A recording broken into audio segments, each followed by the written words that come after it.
Alhamdulillah, wassalatu wassalamu ala Rasulillah. Allahumma 'allimna ma yanfa'una wanfa'na bima 'allamtana wa zidna ilma. Bapak Ibu yang Allah muliakan,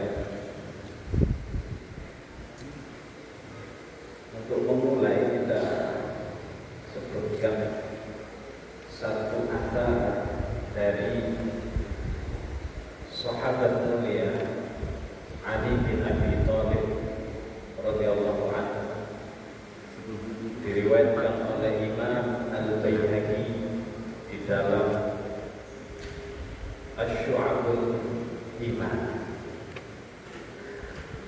Kata beliau, sayati 'alan nasi zamanun, pasti ada nanti satu zaman yang akan datang. Beliau menggambarkan, memprediksi kejadian yang akan datang, dan beliau banyak mengambil kesimpulan dari hadis Nabi Shallallahu Alaihi Wasallam mengenai peristiwa akhir zaman. Kata beliau, saya ti'alan nasi zaman, pasti ada di waktu nanti masa depan satu zaman, la yabqal Islamu illa smuhu, tidak tersisa dari Islam itu kecuali hanya tinggal namanya. Tidak tersisa dari Islam itu kecuali hanya tinggal namanya. Islam KTP namanya.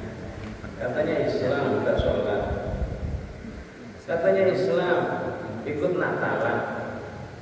Nah itu, la yabqal Islamu illa smuhu, tidak tersisa dari keislaman seseorang itu hanya sekedar embel-embel, hanya sekedar label saja. Tidak ngerti Islam itu apa. Katanya Islam masih berbuat yang melanggar aturan Islam. Wala yabqa minal Qur'ani illa rasmuhu, dan tidak tersisa dari Al-Quran kecuali hanya tinggal tulisannya. Sekarang mohon maaf ya Bapak Ibu, betapa banyaknya anak-anak yang sudah SMP tidak bisa ngaji, sudah SMP. Ini huruf apa ini? Padahal huruf H itu sah katanya. Jadi kita ini agak sedih ya, gimana gitu. Ini huruf H ini kayak gini nih, apa ini? Sah. Itu tak huruf Quran itu sudah sangat banyak. Padahal orang yang mau ngajari Quran itu banyak nih, tapi tidak mau ngaji, yang mau datang ngaji. Banyak orang yang mau ngajari dia Quran supaya bisa ngaji, tapi tidak mau datang. Tapi kalau disuruh les gitar, les piano, suruh les apa aja, datang. Disuruh ngaji, datang, padahal gratis.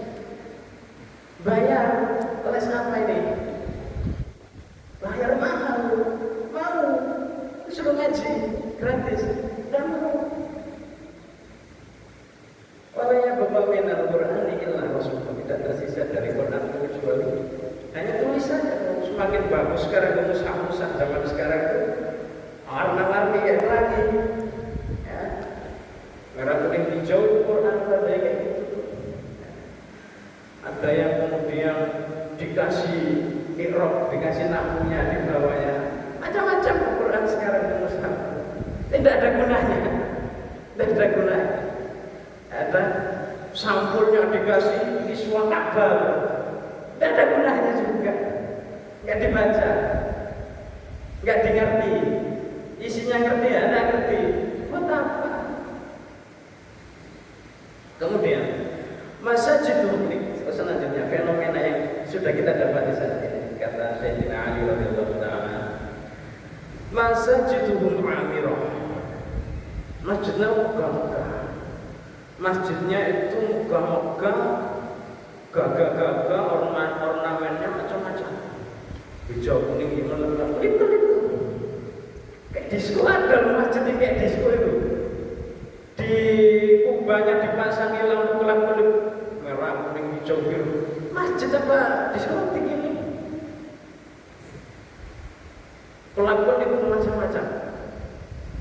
Masajidum amiro. Coba lihat saja. Kalau ke Jawa, pinggir-pinggir jalan itu masjidnya luar biasa. Wa kharabu minal huda. Akan tetapi masjid itu kharab, rapuh, hancur daripada adanya petunjuk. Masjidnya besar, megah, tapi tidak ada ilmu di dalam itu. Tidak ada hidayah, tidak ada petunjuk di dalam masjid itu. Ya mohon maaf, kita jumpai di Jawa sana. Yang ngisi mbah, yang ngisi apa sholatnya seusia mbah ya. Nah kita juga aneh sebenarnya. Sekian banyak rumah kaum muslimin yang sekeliling kita nih di masjid nih. Sekian banyak kaum muslimin, rumah-rumah kaum muslimin. Satu saf aja tidak penuh itu kan aneh. Satu saf aja tidak penuh itu kan sebuah degradasi iman, degradasi Islam. Kan aneh. Mungkin para sahabat ketika melihat fenomena ini heran. Ini masih ada Islam kan di sini? Kan gitu dia nanya ya. Wajar saja. Karena yang namanya orang Islam ya sholat. Kan gitu.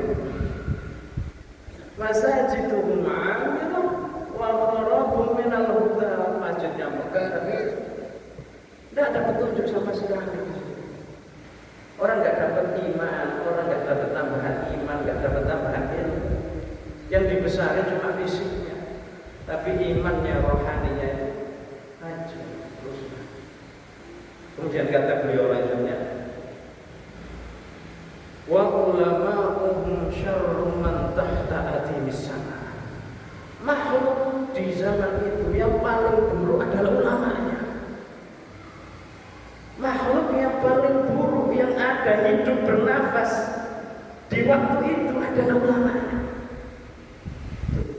Bukan binatang yang paling buruk, tapi ulamanya itu. Ulamanya yang paling buruk. Ulama usul disebutkan oleh para ulama, dia tidak ngomong kecuali seperti cara ngomongnya keledai yang kemarin.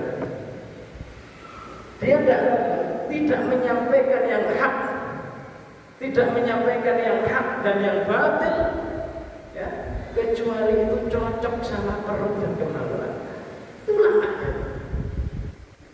Nah, sekarang kita lihat saja orang yang dikatakan sebagai ulama, kelakuannya, tingkahnya kayak gitu, tingkahnya kayak itu, memanipulasi para jamaah, ditipu dengan pakaian bersobek bergaris, ditipu.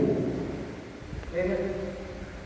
Sekarang ini terang-terangan aja ya, orang gila itu diikuti di YouTube itu siapa? Muhammad Gufron. Bukan enggak orang ditaruh mana loh otaknya kalau dia masih waras itu orang kayak gitu diikuti itu.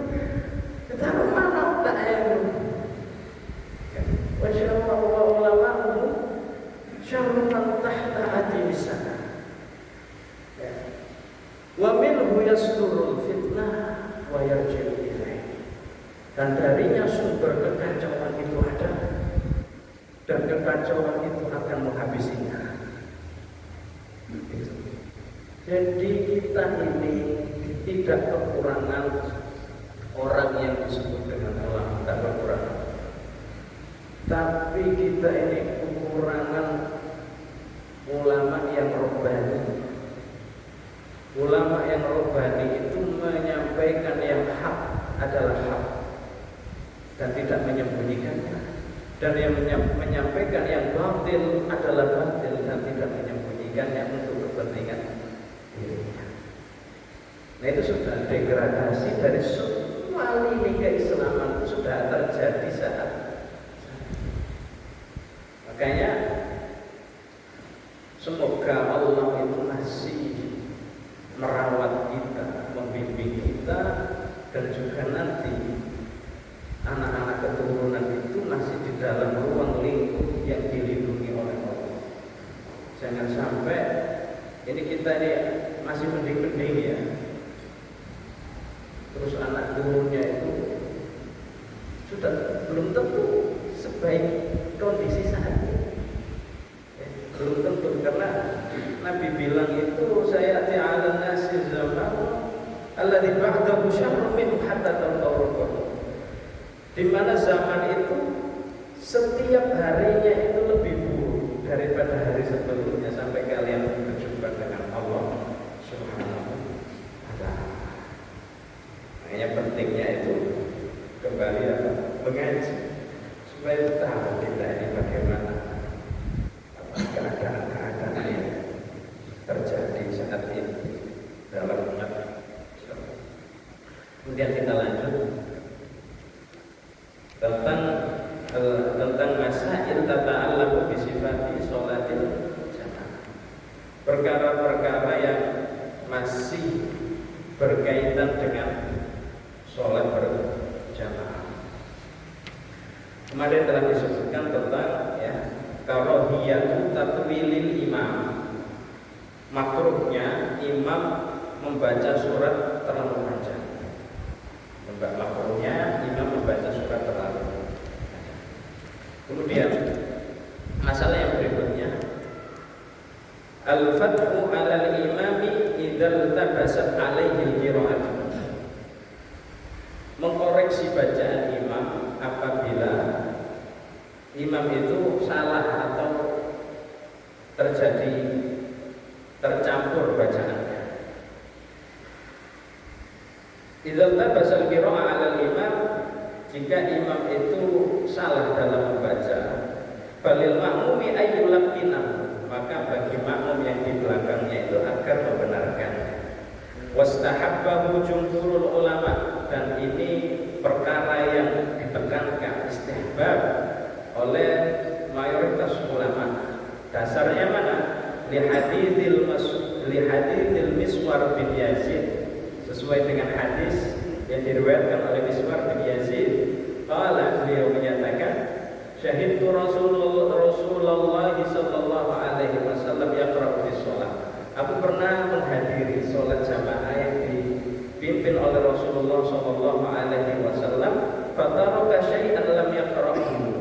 Kemudian beliau ada sebagian potong ayat yang beliau lupa baca.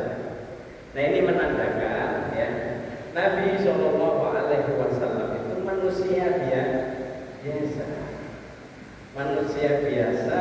Innama ana basyarun mithlukum. Saya ini manusia biasa seperti kalian.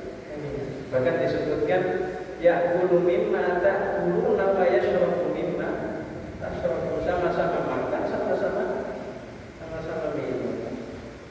Lain kayak malaikat. Jadi manusia biasa. Jadi beliau lupa. Faqala lahu rajulun, kemudian ada seorang setelah sholat itu menyampaikan kepada Rasulullah, tarakta ayat kada wa kada. Ya Rasul, Anda lupa ayat ini dan itu tadi. Faqala Rasulullah sallallahu alaihi wasallam, maka kemudian Nabi bersabda kepadanya, halla udzakirtaniha. Lalu mengapa tidak dibenarkan tadi? Lalu mengapa tidak dibenarkan, tidak diingatkan tadi? Ini dalil di antara istihbab yang sangat ditekankan untuk membenarkan bacaan imam yang salah. Cuma salahnya ketika itu merubah makna, merubah makna dan tidak membuat gaduh. Ada imam sholat terus dibenarkan makhrajnya pula, ya kan? Walau dhalim, walau dho. Ya kan, orang nanti. Dho.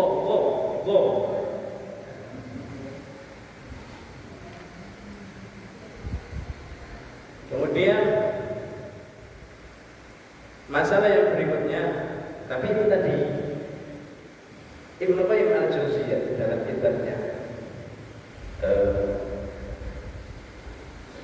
Hukmu Tarikus Shalah, beliau menyebutkan para ulama ahli fikih itu sepakat kalau imam itu salah di dalam walau dhalim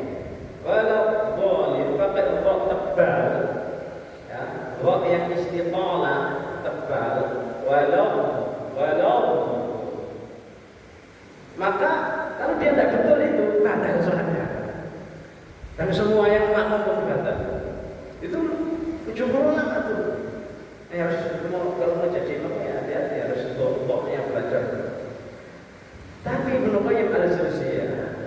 tidur sendiri kalau masalah.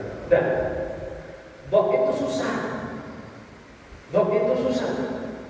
Jadi ketika imam salah dalam baca Fatihah itu, selain walau boleh itu batal. Tapi Ibnu Qayyim al-Jauziyah kalau cuma salahnya walau boleh itu tidak batal. Tapi selain dari situ dia baca alhamdulillahirabbil alamin, batal. Batal. Karena dia salah huruf ayat dibaca hamzah. Nah, tapi kalau walau boleh dia salah, maka ini tidak batal. Karena apa tadi? Susahnya bilang mengucap gok. Gok ini makanya bahasa Arab itu disebutkan namanya lughatul gok. Karena orang bilang gok itu tidak gampang. Bilang gok yang benar, yang fasih susah. Walau lidah apa samping lidah menyentuh dengan gigi geraham, dengan gigi geraham. Kemudian masalah yang berikutnya, wujubu mutaba'atil imam, wajibnya mengikuti imam. Wa tahrimu musabaqatihi, dan haramnya untuk membalap imam, mendahului imam. Dalilnya ada dua ini. An Abi Hurairah radhiyallahu anhu qala qala Nabi sallallahu alaihi wasallam, dari Abu Hurairah Rasulullah riwayatnya Nabi sallallahu alaihi wasallam bersabda, innama ju'ilal imamu liyu'tamma bihi, hadisnya kemarin itu. Kemudian ada hadis lagi yang diriwayatkan oleh Imam Al-Bukhari, amma yakhsha ahadukum, harusnya takut seorang di antara kalian itu, idza rafa'a ra'sahu qabla al-imam, jikalau mengangkat kepalanya mendahului imam, ayyajallallahu ra'sahu ra'sal imam, harusnya orang itu takut kalau mendahului imam Allah nanti mengubah kepalanya dari kepalanya keledai. Harusnya orang takut. Aw yaj'alullahu suratahu suratal himar, atau Allah nanti menjadikan bentuk badannya itu bentuknya himar. Artinya dalil ini ancaman, jangan sampai orang itu mendahului imam, ya, mendahului imam. Bahkan disebutkan fadalah hadhil ahadits, hadis-hadis tadi disebutkan di atas menunjukkan ala tahrim musabaqatil imam, wa qala al-jumhur ya'tamu fa'iluhu wa tujzi'u shalat. Jumhur ulama menyebut salatnya tetap sah, tapi dia berdosa. Dosanya dosa besar. Disebutkan oleh Ibnu Hajar Al-Haytami, dosanya dosa besar. Wa qala Ahmad wa ahlul zahir, namun pendapatnya Imam Ahmad Hambali menyebut tubtilu sholatuhu, sholatnya batal kalau mendahului imam, sholatnya batal. Wa bihi qala Ibnu Umar, dan pernyataan ini dikemukakan oleh Ibnu Umar radhiyallahu taala. Jadi menurut jumhur sholatnya tetap sah, tapi menurut Imam Ahmad dan juga Zahiriyah sholatnya batal kalau mendahului imam. Maka termasuk wala yajuzu musawatuhu kadzalik, bareng gerakannya dengan gerakan imam itu juga enggak boleh. Bareng enggak, mendahului enggak boleh, bareng juga enggak boleh. Wa amma takhallufu 'anil imam, adapun dia terlambat gerakan mengikuti gerakan imam, fa in kana li udrin kama radin wa nahwihi fala haraj. Ketika dia uzur untuk bisa ritmenya itu mengiringi gerakan imam, seperti dia sakit, ya, tua, maka tidak masalah kalau dia terlambat. Wa in ta'ammada ta'akhur kuriha, namun kalau dia sengaja telat gerakannya mengikuti imam, maka itu dimakruhkan oleh para ulama. Kemudian ditambah inta akhara bi aktsar min ruknin, kalau dia terlambat itu terlambatnya sampai imam itu sudah masuk ke dalam rukun yang lain dan dia terlambat satu rukun, batalat sholatuhu, maka sholatnya batal. Dan ini jumhur ulama. Imam sudah berdiri dan sudah rukun, dia asik sujud. Dia asik sujud apa yang dibaca. Dia asik sujud, imam sudah rukun lagi, batal sholat. Batal sholat. Ini jumhur ulama. Tapi kalau tidak sampai apa? Tidak sampai lewat satu rukun, maka tidak batal tapi dibenci. Jadi dia misalnya dia ruku, asik ruku aja, imam sudah sujud, batal sholatnya.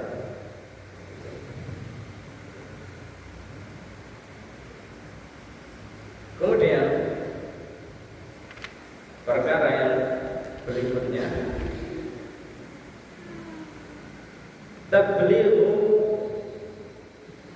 takbirul imam lil hajah, perlunya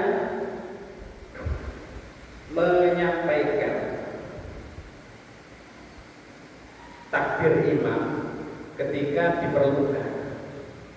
Misal imamnya ini dah tua, Allahu Akbar dengar, maka ketika orang yang di belakang itu tidak dengar, maka orang yang di belakangnya itu menyampaikan takbir imam itu sampai ke belakang. Allahu Akbar. Yusra'u ayyuballigha syakhsun takbiral imami indal hajah ka'ayyakun al-masjid kabiran wa la yasiru sultu ila sufufil muta'akhirah. Ketika diperlukan bila jamaahnya itu banyak sekali dan besar, maka harus disampaikan, dikeraskan juga sampai ke belakang. Kalau kita tidak perlu kayak gitulah, orang satu sobat tidak perlu masih pakai gitu-gituan. Wal aslu fi masru'iyatihi indal hajah fi anu Abi Bakar.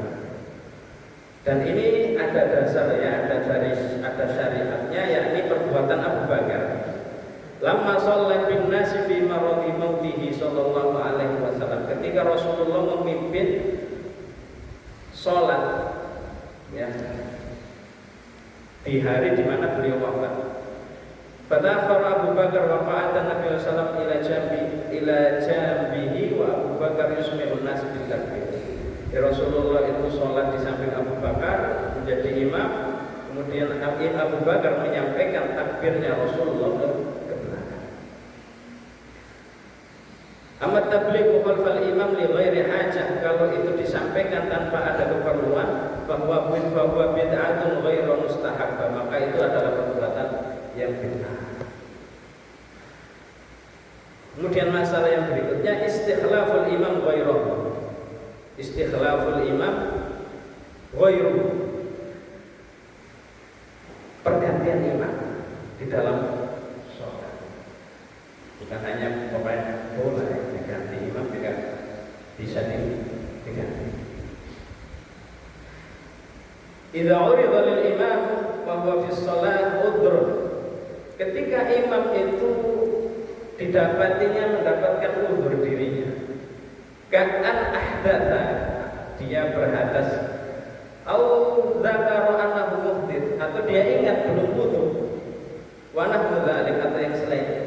Nah, sebenarnya asal usulnya, hukum asalnya, membatalkan sholat wajib itu dosa besar. Tanpa udzur membatalkan sholat tanpa udzur itu hukum asalnya itu dosa besar.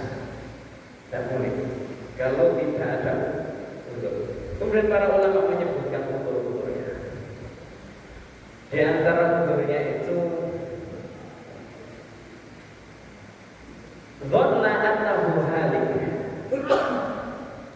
Ada kemungkinan besar ketika dia berdiam di dalam sholatnya dia binasa atau dia celaka, maka dia boleh membatalkan sholatnya. Seperti apa? Seperti gempa. gempa, sudah gempa yang besar, kemudian dia tetap sholat, walaupun dia gempa. Kita nganggapnya itu, masya Allah, imannya kuat sekali kira-kira. Padahal keliru kayak gitu. Padahal keliru. Harus wajib dia pergi dari sholatnya. Kalau dia mati dalam keadaan itu dan dia tahu kalau dia ketimpa bangunan itu mati, bunuh diri seperti itu. Dia tahu kalau ketimpa bangunan itu mati dan dia ini sudah bangunan ini udah rapuh, udah mau jatuh ke dia masih di situ, bunuh diri. Walaupun biaidikum ila tahluk. Ada sahabat Nabi itu yang dia kena tusuk pedang, kemudian masih belum mati, ya kan? Kemudian dia tusukkan lagi supaya mati. Apa kata Nabi? Masuk neraka. Padahal dia di medan jihad gitu. Jadi dia tetap harus keluar meninggalkan sholat. Nah, ketika di luar itu dia sambung sholatnya, dia langsung sambung sholatnya yang sudah ditinggalkan itu. Tidak perlu mengulang dari awal. Dia sambung sholatnya. Ketika tidak lama waktunya. Termasuk di antara udhurnya juga menyelamatkan nyawa orang lain. Sholat di tepi sungai, ada orang tenggelam, maka dilihatnya dia harus segera membatalkan sholatnya dan menolong.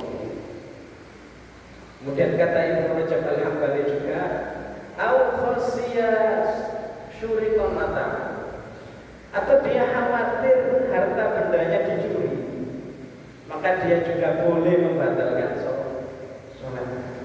Sudah kemungkinan besarnya dicuri, maka dia boleh membatalkan sholatnya untuk mengamankan harta bendanya. Atau misalnya lagi ibu-ibu kalau lagi masak ditinggal sholat, lupa matikan kompor, ya kan? Sudah keluar asap bau gosok, maka segera batalkan sholatnya dan disambung lagi setelah itu. Karena Islam itu datang dengan 5 maqasid, 5 maksud syariat yang universal. Yang pertama, dan ini tidak boleh ditinggal, maqasidul al-Islam, maqasidul syariah al-khamsah, tidak boleh ditinggal. Jadi tujuan syariat itu yang 5 ini. Yang pertama, hifdzuddin, menjaga eksistensi agama Islam.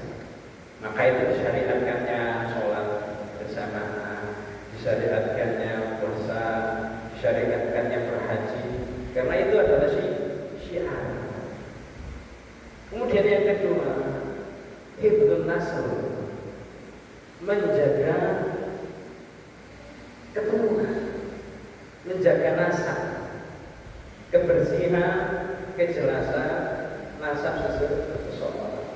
Maka itu diharamkannya berzina dan dianjurkannya untuk menikah.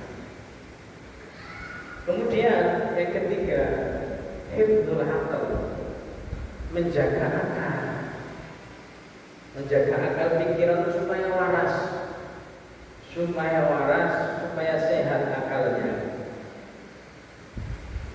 Karena umat Islam itu harusnya cerdas. Tidak boleh orang Islam bodoh, itu tidak boleh.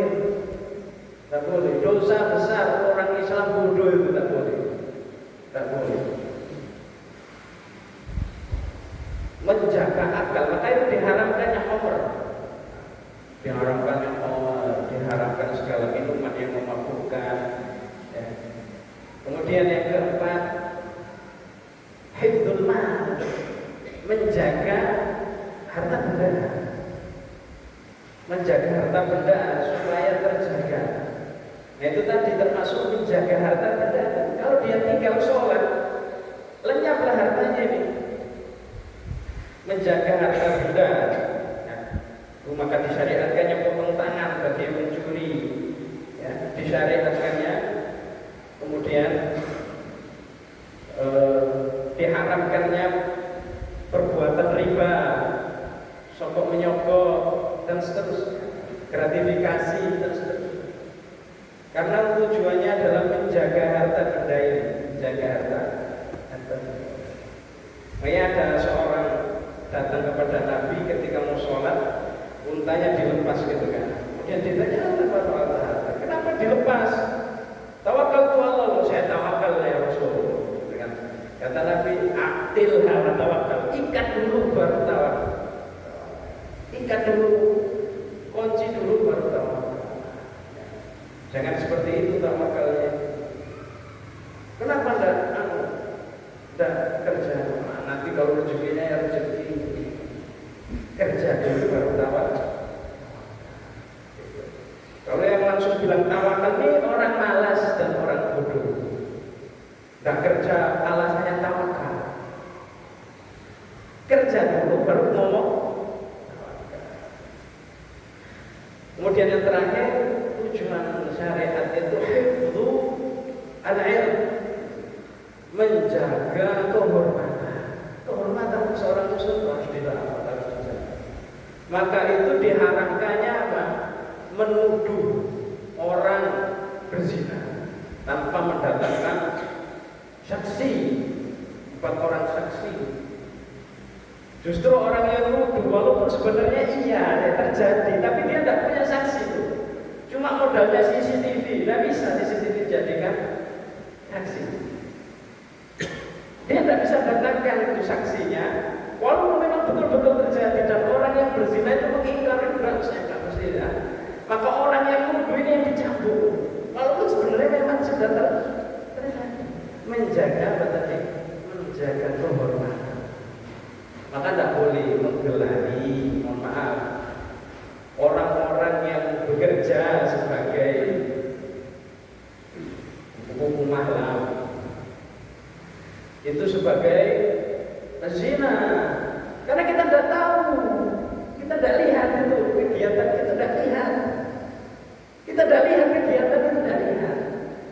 Apalagi 4 orang sama-sama melihat tiba masuk sumur, tidak lihat itu, maka tidak boleh. Halal itu kalau dalam syariat kitanya yang dicambuk 80 kali. Walam ya'tu bi arba'ati syuhada fajliduhum 80 jaldatan wala taqbalu lahum syahadatan abada. Itu konsekuensinya orang yang nuduh orang lain berzina tanpa ada dasarnya yang benar. Nah itu 5 apa tadi? 5 pokok tujuan daripada syariat yang universal, yang mencakup semua maslahat manusia dan mencakup menghilangkan semua mudarat manusia. Fa inna lahu ayastakhlifa minal ma'mumin may yatimu bihimus shalah wastasal. Jadi ketika imam udzur seperti tadi, hadas atau dia batalkan karena lupa berwudu, maka bagi orang yang di belakangnya untuk menggantikannya dan meneruskan melanjutkan sholatnya imam. Dan ini banyak sekali dalilnya, hadis-hadis yang menyebutkan bolehnya dan harusnya seseorang menggantikan imam yang udzur, sebagaimana Abu Bakar radhiyallahu taala anhu melanjutkan sholatnya Rasulullah sallallahu alaihi wasallam, atau sholatnya Abu Bakar dilanjutkan oleh Rasulullah sallallahu alaihi wasallam. Kemudian yang berikutnya, terakhir, kita ambil satu bab terakhir,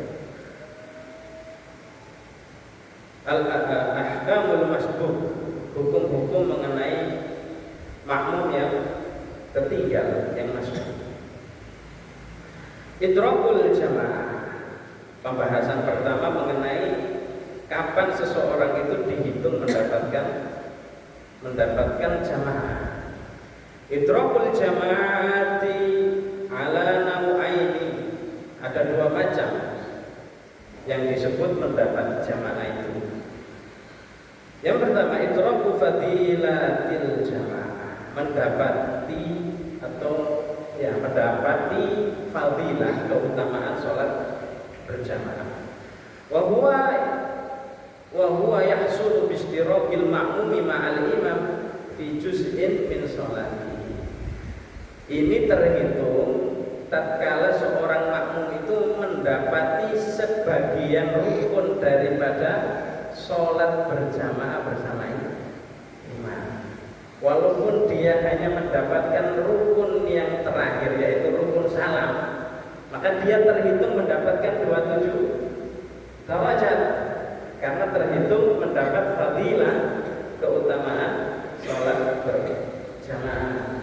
Ya, walaupun dia cuma mendapati imam sudah mau salam ini dia takbir Allahu Akbar kemudian langsung turun tahiyat akhir kemudian ikut salam, maka orang ini mendapat fadilah sholat berjamaah.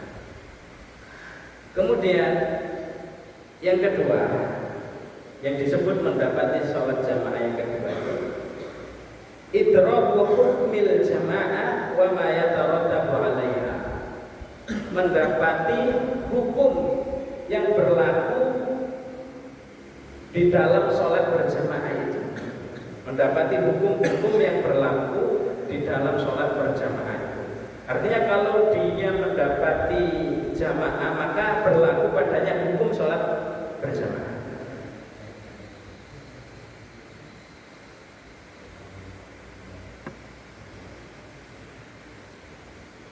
Kemudian keterangannya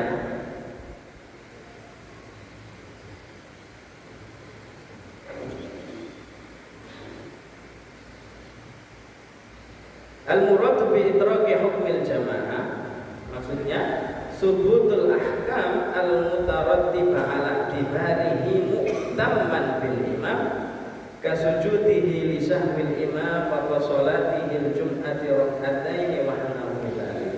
Maksudnya itu hukum-hukum yang apabila imam itu misalnya salah lupa atau sholat Jumat ya, sholat Jumat dia tertinggal sudah habis setelah ruku sholat Jumat dia sudah habis ruku dia baru datang, maka dia tidak dapat sholat Jumat bersama imam. Tidak dapat sholat Jumat bersama imam, terus kemudian dia lanjut 4 rakaat sholat zuhur dan dia dosa besar seperti itu. Makanya ini disampaikan supaya Jumat itu jangan sampai kita ataupun teman-teman kita, keluarga kita itu terlambat. Sepekan sekali aja terlambat, tidak bagus.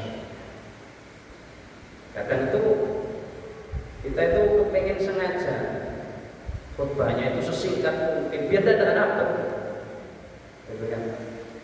Biar nggak dapat sama sekali, gitu. Karena itu sudah parah itu, ya. Orang yang ketinggalan sholat Jumat itu sudah parah sekali, sudah parah sekali, udah jelas-jelas Allah Subhanahu Wa Taala dan juga Rasulnya betul-betul mewanti-wanti jangan sampai sholat Jumat itu disepelekan, sehingga dia tidak siap-siap dari awal, dia tidak siap-siap kalau ini hari Jumat, saya harus siap-siap nih. Ini seminggu sekali, sepekan sekali, terus kemudian telat, itu sesuatu yang menjadi apa? Celaka ya pakai. Dan kita harus betul-betul sholat Jumat itu ditegakkan di awal waktu, jangan sampai telat. Bahkan Imam Syafi'i telat khutbah ini, dia tidak dapat khutbah, dapat sholatnya aja, tidak dapat sholat Jumat, sholat zuhur. Imam Syafi'i dia nggak kedapatan khutbah ini. Subhana rabbika rabbil izzati amma yasifun wa salamun alal mursalin, baru datang baru nyampe sholat zuhur orang kayak gitu. Walhamdulillahi rabbil alamin, sholat zuhur orang kayak gitu. Subhanallah wa bihamdika asyhadu an la ilaha